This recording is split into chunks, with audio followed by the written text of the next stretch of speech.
friends, exercise B. Excise ఏకి excise బికి చిన్న difference ఉంది.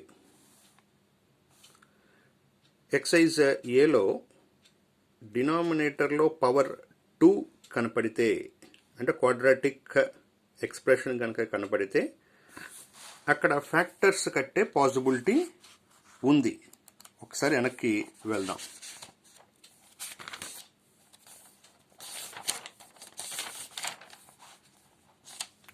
చూడండి, x² - 3x + 2 ఫ్యాక్టర్స్ కట్టే పాసిబిలిటీ ఉంది కాబట్టి ఫ్యాక్టర్స్ కట్టాం. ఫ్యాక్టర్స్ కట్టే పాసిబిలిటీ ఉన్నప్పుడు ఫ్యాక్టర్స్ కట్టాలి అని చెప్పారు. ఫ్యాక్టర్స్ ఉన్నాయి అంటే దాన్ని రెడ్యూసబుల్ పాలినామియల్ అంటారు. ఫ్యాక్టర్స్ లేకపోతే ఇర్రెడ్యూసిబుల్ అంటారు. సో ఈ ఎక్సైజ్లో ఉండేవన్నీ కూడా సెకండ్ డిగ్రీ కనుక కనపడితే దానికి ఫ్యాక్టర్స్ ఉండవు. ఫ్యాక్టర్స్ ఉండేవి ఫస్ట్ ఎక్సైజ్లో ఉంటే, ఫ్యాక్టర్స్ లేకుండా ఉండేవి సెకండ్ ఎక్సైజ్లో ఉన్నాయి. ఫ్యాక్టర్స్ లేకపోతే దాన్ని ఇర్రెడ్యూసిబుల్ అంటారు. ఇర్రెడ్యూసిబుల్ అంటే ఏంటి? దీనికి ఫ్యాక్టర్స్ లేవు అని అర్థం. So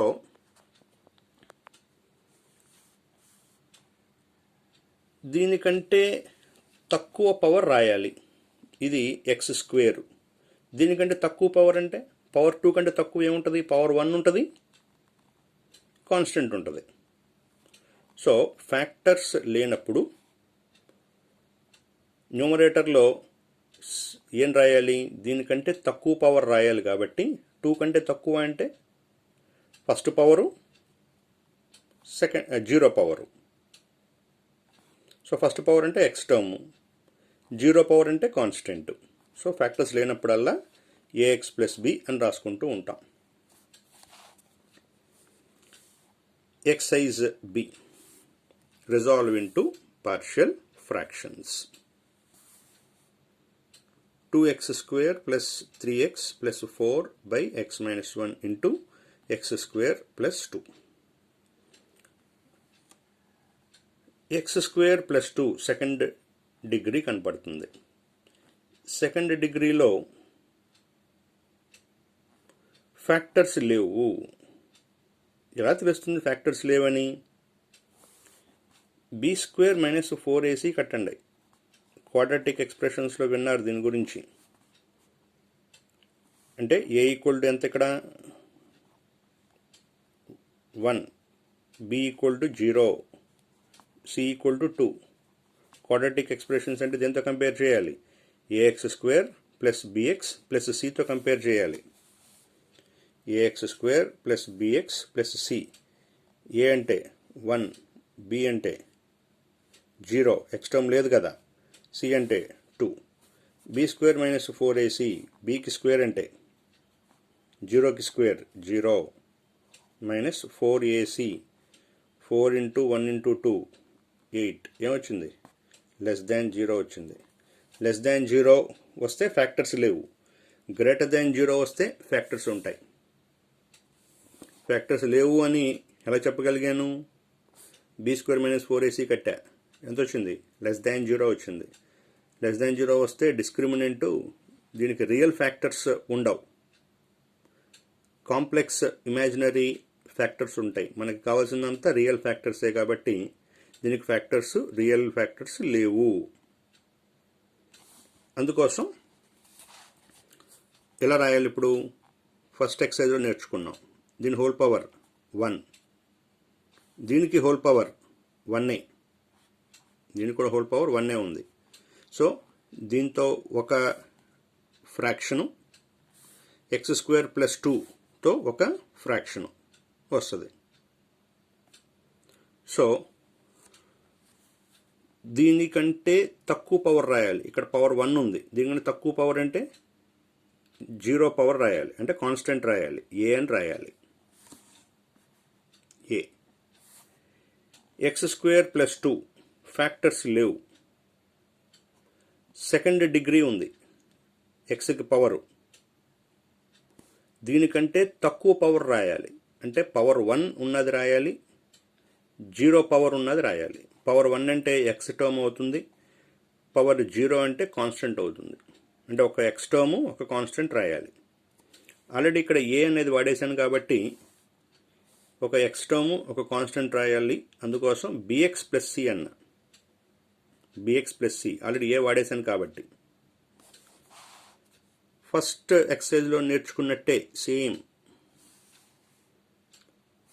X square 2x square plus 3x plus 4 by the denominator. Next step ఫ్యాక్టర్స్గా ఫ్రాక్షన్స్గా విడగొట్టాను. Next step LCM. రెండే ఉన్నప్పుడు simple. Cross multiplication a into x square plus 2 plus bx plus c into x minus 1. Both denominators cancel. మిగిలింది రాస్తున్నాను. 2x square plus 3x plus 4 equal to a into x square plus 2 plus ఇది లోపలికి multiply చేస్తున్నా bx into x minus 1. దీనిలాగే ఉంచుతా. bx into x minus 1 plus c into x minus 1. నేను equation 1 అన్నా. Suitable value ఇది 0 చేయాలి అంటే x ఎంత పెట్టాలి? 1 పెడితేనే 1 మైనస్ 1 0 అయ్యేది. Put x equal to 1 on both sides. 1 square అంటే 1 into 2 plus 3 1s are 3 plus 4 అంటే 2 plus 3 5 plus 4 9 equal to x బదులు 1 పెట్టమన్నాం. So 1 square 1 plus 2 1 plus 2 3 so 3a. మిగిలిన చోట ఎక్స్ బదులు 1 పెడుతున్నానంటే 1 మైనస్ 1 ఏమవుతుంది? 0. సో ఇదంతా 0 అయిపోతుంది. అలాగే ఇదంతా కూడా 0 అయిపోతుంది. మిగిలింది కేవలం ఈ ఒక్కటే, అంటే 3a ఒక్కటే మిగిలింది. సో క్యాన్సిలేషన్లో ఏ వాల్యూ 3. ఇక్కడ బి వాల్యూ సి వాల్యూ కావాలి. మరి ఎక్స్ బదులు ఎంత పెట్టాలి అంటే ఎక్స్ బదులు మీరు ఏమి పెట్టలేరు. ఏది పెట్టినా సరే 0 కాదు. ఎక్స్ బదులు పాజిటివ్ వాల్యూ పెట్టినా 0 కాదు, నెగిటివ్ వాల్యూ పెట్టినా 0 కాదు, ఏ నెంబర్ పెట్టినా సరే 0 కాదు. కాబట్టి సూటబుల్ వాల్యూస్ ఏమి ఇవ్వలేరు. అందుకోసం ఏం చేస్తున్నా నేను కంపేర్ చేస్తున్నా. Compare X square on both sides. అంటే ఏవేవి కంపేర్ చేయాలన్నారు? మీరు కంపేర్ చేయాలనుకుంటున్నది కనీసం ఒక వైపు అయినా, అంటే ఒక సైడ్ అయినా ఉండేటట్టుగా ఉండాలి. ఎక్స్ క్యూబ్ కంపేర్ చేయాలనుకుంటే లేదు, అసలు ఎక్స్ క్యూబ్ లెఫ్ట్లోనూ లేదు, రైట్లోనూ లేదు. అందుకోసం ఎక్స్ క్యూబ్ కంపారిజన్ కుదరదు. ఎక్స్ స్క్వేర్ కంపేర్ చేస్తున్నా. ఎక్స్ స్క్వేర్ కోఎఫిషియంట్ ఎంత? 2 ఈక్వల్ టు ఏ లోపల మల్టిప్లై చేస్తే ఏఎక్స్ స్క్వేర్ వస్తుంది. ఏఎక్స్ స్క్వేర్ అంటే ఎక్స్ స్క్వేర్ కోఎఫిషియంట్ ఎంత? ఏ ప్లస్ ఇది మల్టిప్లై చేస్తే బిఎక్స్ స్క్వేర్ వస్తుంది. బిఎక్స్ స్క్వేర్ అంటే ఎక్స్ స్క్వేర్ కోఎఫిషియంట్ బి. ఇంకెక్కడ ఎక్స్ స్క్వేర్ రాలా. సో ఆల్రెడీ ఏ వాల్యూ 3 వచ్చింది. 3 రీప్లేస్ చేశాను. 3 షిఫ్ట్ చేస్తే 2 minus 3 minus 1. So B value వచ్చింది. ఇంకా సి వాల్యూ కావాలి. అందుకోసం compare x on both sides. చూద్దాం. ఎక్స్ కంపారిజన్ ఏముంది ఇక్కడ? 3 equal to, so 3 equal to ఇక్కడ ఎక్స్ రాలేదు. B x into minus 1.